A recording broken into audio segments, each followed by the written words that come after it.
So let's go number 10. Number 10. I would say Joe Burrow. So first of all, he's the first quarterback since Cam Newton to win a national championship, win the Heisman, and then get drafted number 1. And then he goes to the NFL and had 5 300-yard passing games before he tore his ACL, MCL. He was going to break Andrew Luck's record. So it's kind of a storybook season. And he had a really interesting journey like Cam. Cam went to a junior college, went to Florida, transferred to Auburn. Burrow went to Ohio State, transferred, sat for a while. It's a really good year for Joe Burrow, number 10. Number 9. I would say Josh Allen. The leap, he had 8 games with 300-plus passing yards this year. He didn't have a single game passing for 300 yards in his first 2 years in the league. It's a city that loves its football. I cannot really compare him to anybody else but maybe Troy Aikman, where you're watching the first year and nothing works.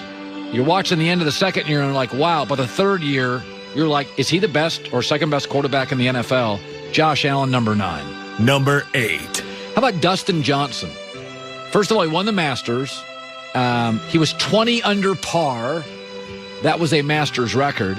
He's named the PGA Tour Player of the Year, and there's a lot of really good young sticks in golf. He's now the best player in the world. Number 1 player in the official world golf rankings. Number 1 on the PGA money list last year at $3 million. So I think for him, right now, in a crowded field of tremendously gifted young golfers, you the man. Number 7. How about Michael Jordan? Wasn't bad for his shoe sales, I'll tell you that. The Last Dance documentary, it won an Emmy for Outstanding Documentary, and it was great. Very pro-Michael, but that's okay. It was the most viewed ESPN documentary ever. It averaged about 6 million people. And to be honest with you, it spiked his shoe sales. Just about when we're ready to anoint LeBron James the greatest this and that, Michael calculatedly moves in with The Last Dance, which saved Joy and I's gave us 8-10 weeks of great rants and thoughts, and it was a marvelous documentary that it really made me love Michael all over again. Number 6. How about Anthony Davis? He was brittle. He wasn't a leader. He goes into the finals, and he's only the 8th player in basketball history to win an NCAA championship, an Olympic gold, and an NBA title. He and LeBron from day one. They even work better than Wade and LeBron. They just work day one. Their games fit perfectly. Their personalities do. And he was a dominating playoff performer. 28 a game, 10 rebounds, good passing, 3.5 assists, 1.5 blocks.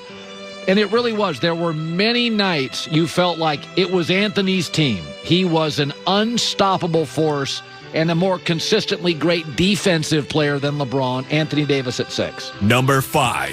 How about the resurrection of Jimmy Butler? Head case, diva, hard to get along with.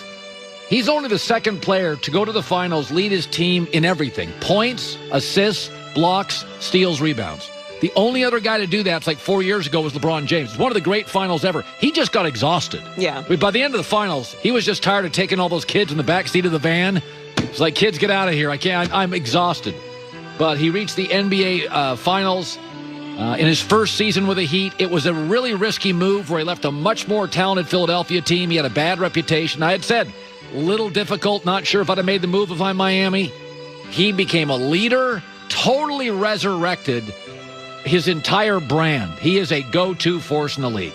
Number 4. Tom Brady won the divorce, and that matters. That has been a 15-year-old question. Is it Brady or is it Belichick? Well, the Patriots stink and can't move the ball, and Brady's going to the playoffs again.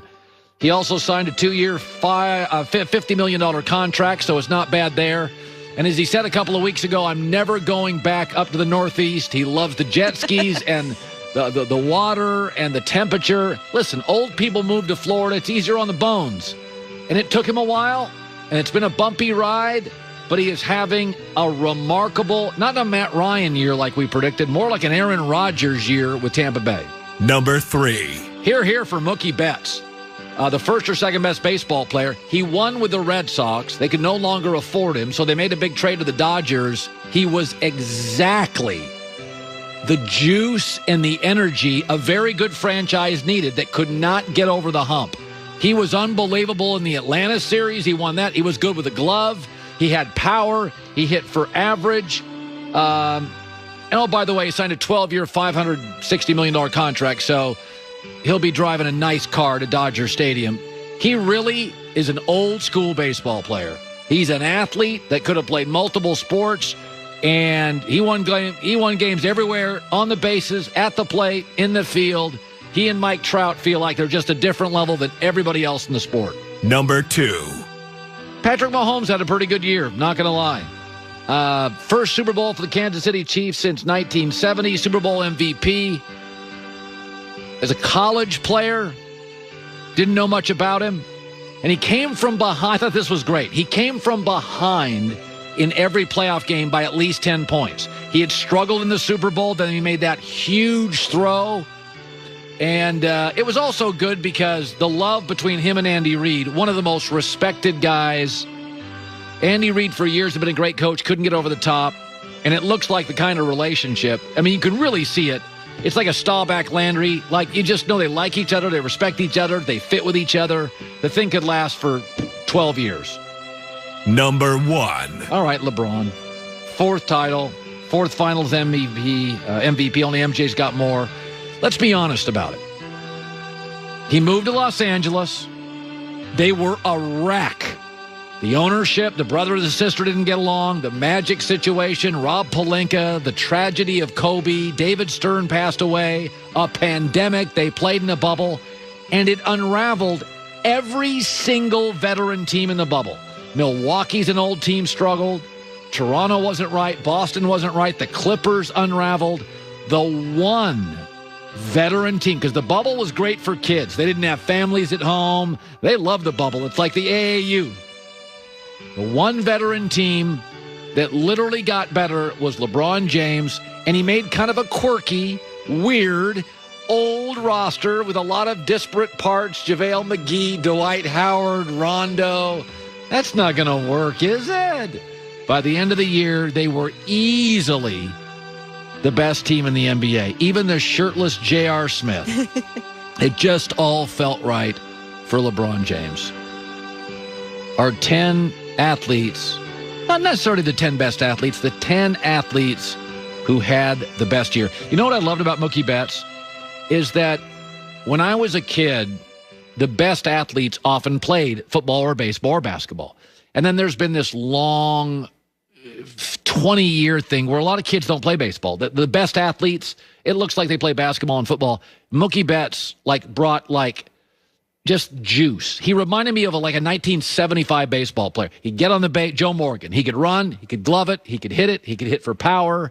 He's great. He's athletic. He has personality. They encourage his personality. Yes. And accept it. Baseball, for the record, did a much better job this year. Yes. Even their marketing was loosen up, let the kids play.